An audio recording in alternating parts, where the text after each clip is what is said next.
here is part 2 for you guys. So, when I left off, I was telling y'all about the fight. So, anyways, before cameras went up, the kids were in the pool. Now, mind you, our producers were like, hey, an adult needs to stay outside. One of the older kids, I'm not going to name her name because she's a minor and I'm not trying to start no drama. She was going to be out by the pool. And Trina had already asked her, like, hey, are you cool with watching the kids while we go in here and film the rest of this? It's not going to take very long at all. She's like, yes, ma'am. We get inside of the house, and my mama is like steadily bitching, like, somebody needs to be at the pool with the kids. Somebody needs to be at the pool with the kids. Mind you, there is someone out at the pool with the kids. And she says, Darren says, hey, so-and-so is out there, blah, blah, blah. They had to talk about it. It's fine. Cheyenne says, so-and-so is a babysitter, blah, blah, blah, blah, blah. First of all, nobody said she was our babysitter. Somebody had a prior conversation about her getting out there with the kids. And then, okay, I could see where she'd get annoyed if that was already agreed on. But also, just from my personal opinion, I think that girl was too young to be watching that many kids. Because it wasn't just for the scene. Yeah, they're talking about, oh, let's film this scene real quick. But in the season finale, they're talking about going out and drinking and leaving the kids with this kid to chaperone. And then one thing led to another. I spilled the tea on the threesome thing. Trina tried to damn near fucking say that it was okay because I was fucking Darren. Mind you, let me back up just a little bit before I get to this too, because I did see a lot of comments and a lot of people were saying, oh, well, at least she waited until y'all were divorced. We were not divorced. She snitched on me like the end of July. We didn't get divorced until September 23rd. But they were separated. And she had already been banging Darren and already had a whole relationship with Casey at that point. But it does not make what Jessica did any better. For timeline-wise. You know what I'm saying?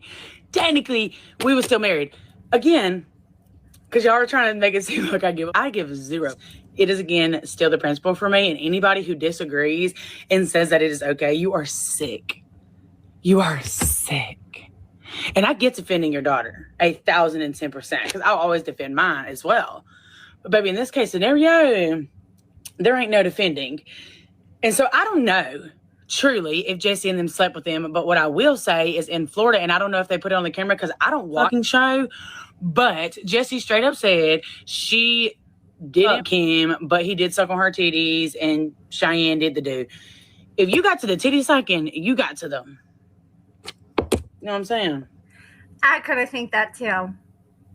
I think that too. What do you guys think? I think if he took it there with Jessica, and come on, you don't need to suck on Jessica's titties to try to get Cheyenne to have a baby. That means, to me, that's telling me that's more than just business. It's pleasure too. You know what I'm saying? You know what I'm saying?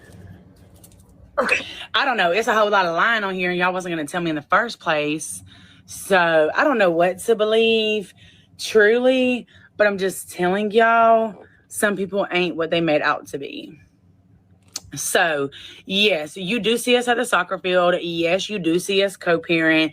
You do see us do all those things. I ain't being ugly, but I don't have no choice but to co-parent. If me and Josh didn't have kids together, I would wash my hands clean of him. Not being ugly, but truly would, because the disrespect has went too far. Jesse, if I didn't have kids, I would wash my hands of her. But my kids do love her and do love Cheyenne. So me being the respectable mother and adult here and level-headed adult, I still allow my kids to have something to do with them. So I do still have to have, obviously, some type of communication with Jesse and or Cheyenne. Josh, on the other hand, is their father. He loves his kids. I'll never take his kids away from him. But if we didn't have kids, I would 100% wash my hands of everyone, because I just don't do the drama. I don't do the behind my do any of it. The only person who I know rock solid with me is my girly pop, period. So Jesse knows that. So yes, y'all see us at the soccer fields. Yes, y'all see us do things, but those things involve the kids. And I'm an adult enough to allow my kids to still have a relationship with them, even though I don't fuck them. See what I'm saying here? I also want to talk about how I was an adult enough to let people drag me and not drag Josh, right? I didn't say all the things that he had done during the marriage. I took the hit. Also, can we talk about the respect there? Respect. I also didn't say shit for 2.5 years about this threesome and played nice in everybody's face and still gave him the benefit of the doubt to everyone in the world. So, again, I will give her credit for that. Yeah, she did eventually spill it, but I mean, she did let Josh kind of ride off in the sunset and look like Mr. Perfect. But then again, I mean, she's not perfect either. They both did wrong. That is my part 2. Think what you will. Okay, so there's going to be a part 3 coming up. Hurt my feelings. Doesn't hurt my feelings at all. Continue. Because you've got what's coming.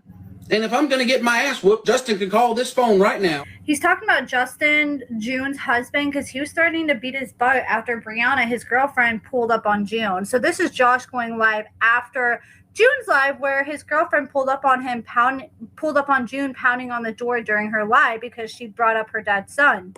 My number, can call anybody that has my number and get my number. Call me. I'll give you my address. You can come here. I'm not scared of nobody. God doesn't even put fear in me. None.